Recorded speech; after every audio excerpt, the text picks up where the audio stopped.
예사야서가 내용은 꽤 길지만 그 내용의 중심은 오늘 제목처럼 빛과 평화 그리고 심판이라고 하는 마치 동전의 양면과 같은 하나님이 평화를 선포하시면서도 그 말씀을 따르지 않는 자에게는 하나님이 심판하신다라고 하는 두 가지의 내용을 가르치고 결국 이 말씀대로 이스라엘은 멸망합니다. 북이스라엘이 먼저 멸망하고 곧 이어서 남유다까지 멸망을 합니다. 그리고 흩어졌던 남아있던 자들이 다시 돌아와서 이스라엘을 회복하게 하지만 또다시 그 세계를 정복한 알렉산더라든지 아니면 로마에 의해서 여전히 예수님이 오셨을 당시에는 포로 생활을 하고 있었어요.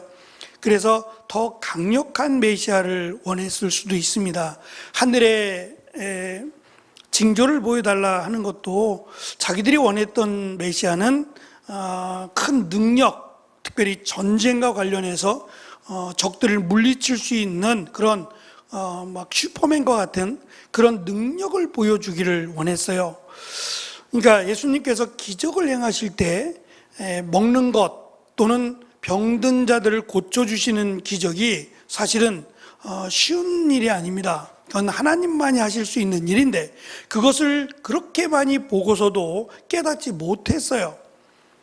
그들의 마음은 거기 있지 않았어요. 자기들이 환자가 아니고 자기들이 문제가 아니기 때문에 자기들이 원하는 것은 로마로부터의 자유 또는 세계를 정복할 그런 이스라엘을 원했기 때문에 예수님의 말씀이 들어오지 않았어요. 그래서 결국 또다시 예수님을 죽이고 결국 이스라엘은 멸망하고 맙니다. 지금 이스라엘은 지금 역사를 통해서 보면 몇 번 멸망했는지 몰라요. 그럼에도 불구하고 여전히 하나님의 백성다운 모습을 보이지 않는 것을 보면 참 아이러니합니다. 지금도 전쟁을 저렇게 하고 누구를 위해서 무엇을 위한 전쟁이죠? 과거에 매여 있어요. 이란도 마찬가지지만 과거에 매여 있어요. 하나님은 과거에도 하나님이지만 지금의 하나님이시기도 하거든요. 그러니까 과거의 어리석은 모습들을 회개하고 이제라도 하나님이 원하시는 뜻을 살피는 것이 그들에게는 복인데 깨닫지 못합니다. 오히려 밖에서 보고 있는 우리가 볼 때는 참 어리석게 보이는 너무 어리석은 행동들을 하고 있어서 안타깝기만 합니다. 오늘 말씀도 지금 그들이 아직 멸망하지 않았을 때입니다. 않았을 때 그들에게 이 심판의 메시지뿐만 아니라 소망의 메시지를 주는데 그것이 7장 14절부터 시작된 아기라고 하는 임마누엘이라고 소개되는 오늘도 계속 이어지는 말씀이 너에게 빛이 되는 큰 빛으로 오실 메시아에 대한 설명을 합니다. 대놓고 메시아라고는 안 합니다만 연결되는 내용들이 메시아라고 하는 것이 분명하게 여겨져요.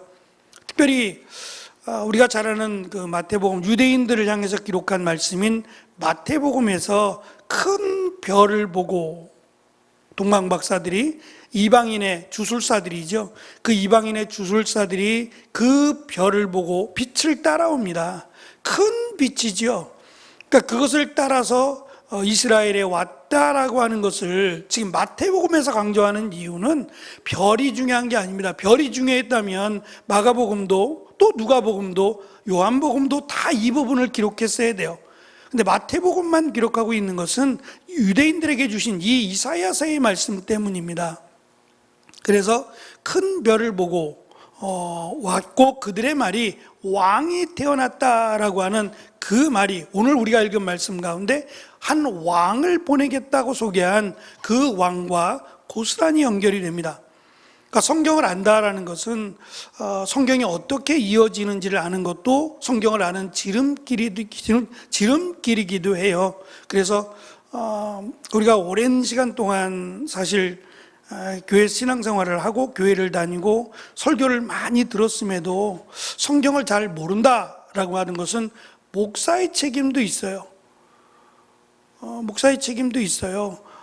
또 한편으로는 우리가 성경을 많이 아는데도 많이 안다 또는 많이 읽었다라고 하는데도 불구하고 잘 모르는 것은 그만큼 성경이 어렵다는 이야기이기도 합니다. 그래서 이게 급하게 한다 그래서 될 일은 아닌 것 같아요. 천천히 우리의 신앙이 이 말씀 가운데 말씀을 알아가는 일에 조금 더 수고한다면 그것이 말씀과 말씀으로 연결되어지는 그 말씀으로 인해서 우리가 더 큰 은혜를 받게 되리라고 생각을 합니다.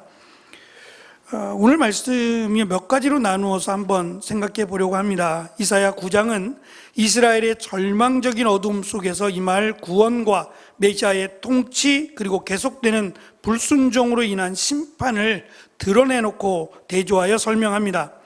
이스라엘 백성에게 소망을 주면서도 죄에 대한 하나님의 단호한 심판을 경고하는 중요한 메시지를 담고 있습니다. 9장 1절로 5절에는 이사야 선지자가 스불론과 납달리 그리고 이방의 갈릴리 땅에 임할 큰 빛을 선포합니다. 이 지역들 스불론, 납달리, 이방의 갈릴리는 과거 북왕국 이스라엘이 아수르에 의해 처음 침략을 당할 때 수치와 어두움의 상징이 되었던 곳이 스불론과 납달리입니다. 다시 말하면 하나님이 가장 큰 은혜를 베푸셨던 곳이 바로 스불론과 납달리기도 해요. 가장 많이 수치를 당했고 멸망을 당해야 했던 그곳이 회복이 된다면 더 큰 은혜죠. 그래서 우리가 이 땅 가운데 살아가면서 내가 죄인이다라고 하는 고백이 큰 사람일수록, 나는 정말 죄인입니다라고 고백하는 사람일수록 은혜가 훨씬 커요. 그렇다 그래서 죄를 더 많이 지라는 얘기는 아닙니다. 일부러 죄를 많이 짓고 더 많은 은혜를 받으라는 이야기는 아닙니다. 똑같이 죄를 졌어도 받아들이는 사람이 달라요. 이것을 나는 큰 죄로 받아들이는 사람이 있고, 어떤 사람은 별것도 아닌 죄로 생각하는 이들도 있어요. 그렇다면 예수 그리스도를 통해서 우리가 죄사함을 받았다라고 할 때 정말 내가 용서받지 못할 죄인임을 고백하는 사람은 더 큰 은혜를 고백할 거예요. 마찬가지로 지금 이 스불론과 납달리를 거론한 것은 이들이 용서받지 못하고 멸망당하기에 마땅함에도 하나님의 은혜를 받은 곳이다라고 하는 점을 의도적으로 드러냅니다. 하나님은 그 땅에 찬란한 빛을 비추어 영화롭게 하실 것이며 심판의 대상들이 언젠가 주님의 구원을 입을 것을 예언합니다. 이 큰 빛은 죽음의 그림자가 뒤덮인 땅에 서광처럼 비추어 모든 어두움과 그림자를 없앨 겁니다. 선지자는 이전 앞에서 언급했던 절망적인 흑암과 대조되는 가장 밝고 강력한 빛의 임재를 강조합니다. 이것이 은혜예요. 그러니까 이스라엘 백성들의 수고와 노력이나 또는 하나님이 보시기에 합당해서 메시아를 보내는 게 아닙니다. 이건 도저히 구원받을 만한 것이 없어요. 그래서 예레미야서에서 언급하는 믿는 자 한 사람을 보겠느냐 했을 때 그 믿는 자 한 사람이 없을 정도로 그렇게 타락하고 죄악 가운데 있을 때에 하나님이 그들을 심판하셔도 아무런 할 말이 없어요. 마땅하죠. 그런데 그때 누구도 하나님의 은혜를 기대하지 못했을 그때에 하나님이 이 큰 빛이 되는 메시아를 보내겠다라고 하나님 말씀하신다는 거예요. 그래서 사도 바울의 고백처럼 누구도 자랑할 수 없는 겁니다. 구원받음에 있어서 누구의 죄가 크고 누구의 죄가 작다라고 말할 수 없어요. 죄는 다 죄입니다. 말씀드린 것처럼 10개의 죄를 진 사람도 죄인이고 1개의 죄를 진 사람도 죄인이에요. 그런데 그 죄인을 구원하기 위해 이 땅에 오셨다는 것이 하나님의 은혜와 축복인데, 그것이 심판과 함께 간다는 겁니다.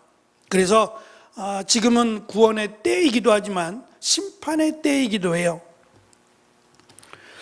지금 일본의 이 지진이 100년 만에요. 100년에 한 번씩 주기로 온다고 하는데 지진의 폭이 굉장히 크고 지금 1000번이 넘는 크고 작은 지진들이 일어났어요. 그것이 땅이 아니라 밑에 지금 바다에서 일어난 겁니다. 근데 그 일본에서 한 만화가가 7월 5일 날, 내일입니다. 7월 5일 날 지진을 예언을 했어요.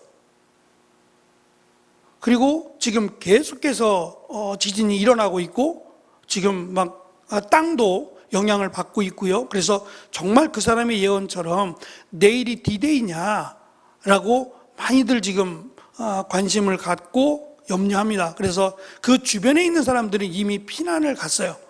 대비를 했고 비행기가 그쪽 지역으로 가던 비행기가 다 운항을 멈췄어요. 지금 뭐 여러 가지 문제가 많은데 지금 우리가 사실 준비해야 될 일은 미얀마의 지진이 퍼졌을 때 그 지진 맥을 타고 100km까지 영향을 미쳤대요. 100km, 미얀마에서부터 100km 떨어진 곳까지 지진의 영향을 미쳤어요. 그 일본에서부터 우리나라까지가, 서울까지가 딱 100km입니다. 500km는 뭐 제주도는 말할 것도 없고 부산까지가 500km가 안 돼요. 여기서부터 부산까지 거리를 재보시면 여기 서울까지 거리가 100km가 안 됩니다. 그래서 걱정하기는 그 지금 요번에 지진이 굉장히 큰데요. 그 지진의 영향, 특히 바다 쪽에 지금 바다 쪽의 영향으로 시작되는 이 지진이 과연 우리나라에도 영향이 없겠느냐, 있을 거라는 거예요. 근데 거기에 대해서 지금 제가 볼 때 뉴스 안 하던데요. 일본의 그 상황만 전하고 있지 우리나라가 어떻게 대비해야 된다? 어떻게 대비하죠? 우리가 할 수 있는 게 뭐죠? 만약에 지진이 일어나거나 그러면 우리는 빨리 이동을 해야 됩니다. 아무것도 없는 곳으로, 건물들이 없고 그런 곳으로 대피해야 되는 것밖에는 할 수 있는 게 없어요. 그래도 이것은 어느 정도 우리가 그 경험이나 또 이런 데이터를 통해서 어느 정도 추측할 수 있고 조금이라도 준비할 수 있어요. 그런데 지금 이스라엘 백성들에게 선지자들이 지금 계속해서 하나님 말씀을 전하고 있고 심판한다 심판한다 계속 전하고 있는데 듣지 않습니다. 뭐라고 이야기하냐면 10절을 잠깐 보시면 같이 읽어볼까요? 10절입니다. 그들이 이렇게 변명을 하는 겁니다. 9장 10절 시작.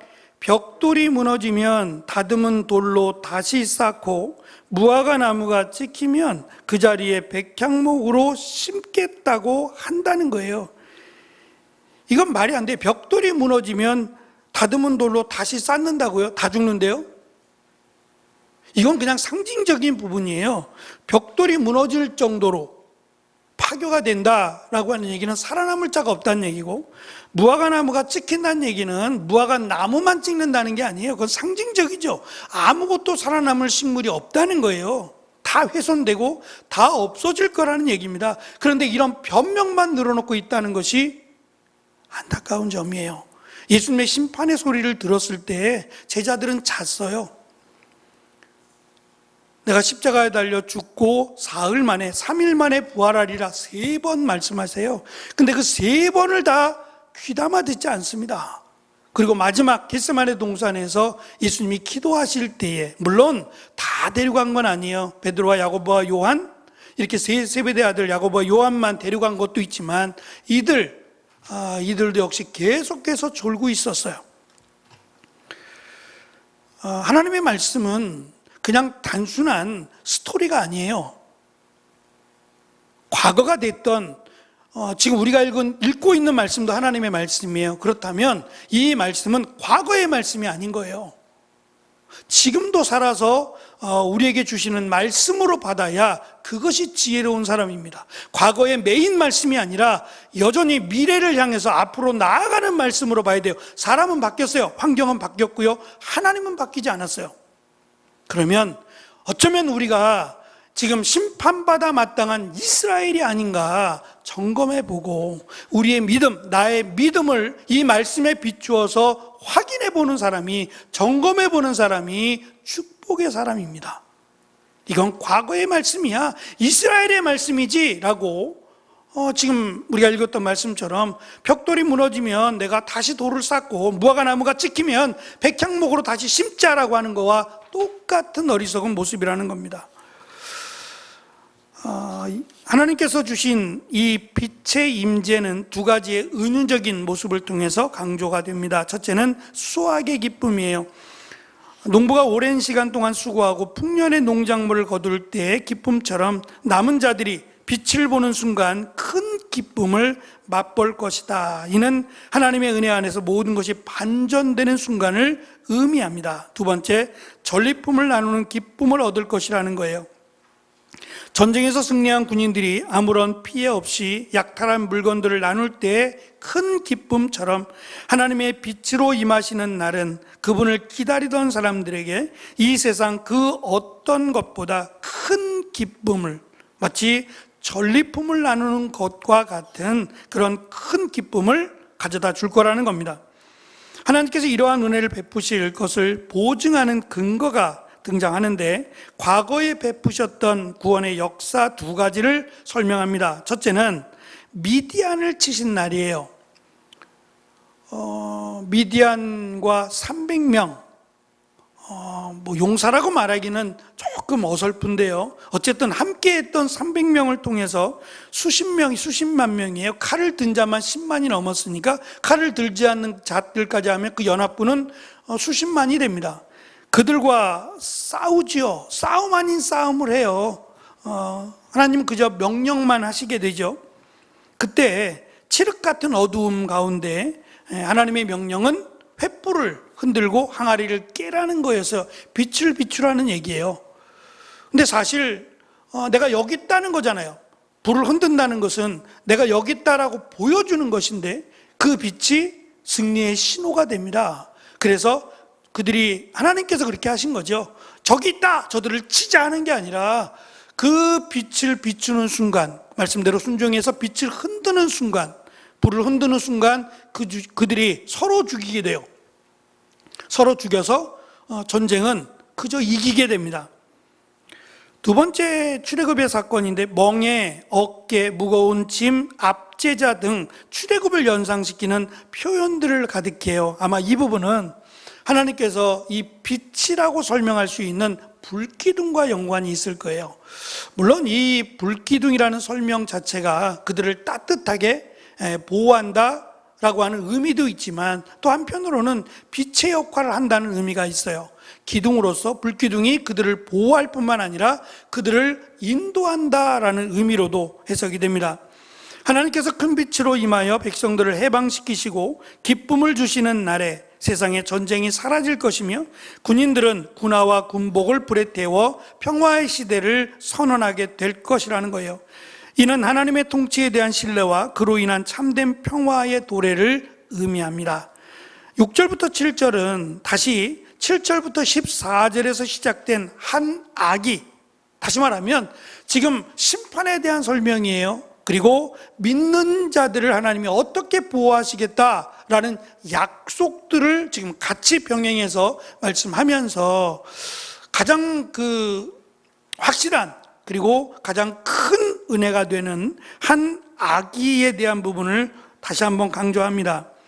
유다의 무능한 왕을 대신할 참 왕, 즉 메시아의 도래를 선언합니다. 이 왕은 하나님이 원하시는 대로 모든 것을 이끄시고 전쟁을 종식시킬 분으로, 그래서 다윗 왕족과 연관되어 있으며 사무엘하 7장에서 다윗 언약에 따라 메시아가 다윗의 후손으로 올 것을 예언합니다. 6절은 메시아에 대한 유명한 예언이고 그분의 다양한 이름들을 제시합니다. 기묘자, 모사, 전능하신 하나님, 평강의 왕. 아마 이 부분은 그들이 생각하던, 그들이 진정한 왕으로 소망하던 것과 아마 연관이 있을 겁니다. 네 분이 아니죠. 한 분인데 그 한 분에 대해서 네 가지로 구체적으로 설명하고 있고, 이 네 가지가 다 예수님의 사역 가운데 저는 드러났다고 봅니다. 이 설명되고 있는 네 가지가 예수님께서 공생의 기간 동안 보이신 것과 깊이 연관이 있을 거예요. 그래서 지금 이사야서에서 강조하는 이 메시아에 대한 이름들이요, 이 이름들이 예수님의 사역과 맞물려서 예수님의 사역을 보면서, 그래, 이사야서에서 예언한 이 네 가지의 이름들이 바로 이분이었구나, 예수님이었구나라는 것을 그대로 인정할 수 있었겠다 생각합니다. 마지막 이스라엘에 대한 심판이 8절로 21절까지 연결이 되는데요. 북왕국 이스라엘에 대한 심판을 다시 선언합니다. 이스라엘은 하나님의 경고에도 불구하고 교만하고 완악한 마음을 돌이키지 않습니다. 이스라엘의 몰락은 네 가지의 과정을 거치며 묘사가 됩니다. 국가적인 재난, 정치적인 몰락, 사회적인 혼돈, 이 세 가지가 그대로 물려서 결국 이스라엘의 멸망으로 이어집니다. 말씀드린 것처럼 지금 이사야서 9장인데요. 이사야서 9장까지 앞으로도 마찬가지지만 쭉 반복될 내용들이 심판과 구원 그리고 메시아에 대한 설명이에요. 특별히 뒤쪽으로 가서 우리가 잘 아는 이사야서 53장이나 뒤쪽에 가서 두드러지게 메시아에 대한 예언 또 메시아에 대한 사역들을 지금 강조하고 있는 것 역시도 이러한 패턴을 그대로 가져갑니다. 다시 말하면 하나님께서 어떠한 은혜를 베푸시느냐, 심판하신다. 그러나 심판이 끝이 아니라 하나님이 은혜를 주신다. 그것이 메시아의 왕이자 우리를 죄에서 사망에서 구원하실 메시아임을 설명하면서 두드러지게 메시아에 대한 그 메시아가 막연한 메시아가 아니라 어떠한 메시아로 이 땅에 오시게 되는지를 의도적으로 강조하면서 설명을 합니다. 이사야 9장은 어둠 속에서 빛과 희망을 기다리는 남은 자들에게, 믿음을 지키는 이들에게 메시아를 통한 구원과 영원한 평화의 메시지를 선포합니다. 그러나 동시에 하나님의 심판에도 불구하고 회개하지 않고 교만하게 하나님을 거역하는 이들에게는 하나님이 멸망을 선언하시는 무서운 말씀이기도 해요. 그러나 믿음이 있는 자들이 볼 때는, 믿음을 지키는 자, 남은 자들이 볼 때는 이 말씀은 위로와 축복이 됩니다. 하나님은 그 몇 명 되지 않는 남은 자들의 하나님이 되어 주실 거라는 거예요. 우리는 숫자에 참 관심이 많습니다. 숫자가 많아야 되고 또 숫자가 많은 것이 유리하죠. 그러나 성경은 그런 부분을 허락하지 않아요. 숫자는 그냥 숫자에 불과합니다. 말씀드린 기드온과 300명도 역시 마찬가지예요. 하나님이 함께 하시면 이기고 함께 하지 않으면 숫자와 상관없이 졌어요. 그것이 성경이 우리에게 가르쳐주는 저는 진리라고 생각합니다. 우리가 믿는 유일하신 하나님, 그 하나님을 믿는 것이 세상에 그 어떤 것을 기대하고 소망하는 것보다 더 큰 위로와 능력과 힘이다라는 것을 성경은 우리에게 가르쳐 줍니다. 주님이 다시 오실 때까지 이 말씀, 하나님의 말씀을 믿고 이 말씀이 우리에게 위로와 힘이 될 뿐만 아니라 정말 하나님이 함께 하시는 귀한 은혜가 우리가 이 땅을 살아가며 마음껏 고백하고 자랑할 수 있는 귀한 축복이 있기를 축원합니다. 기도하겠습니다.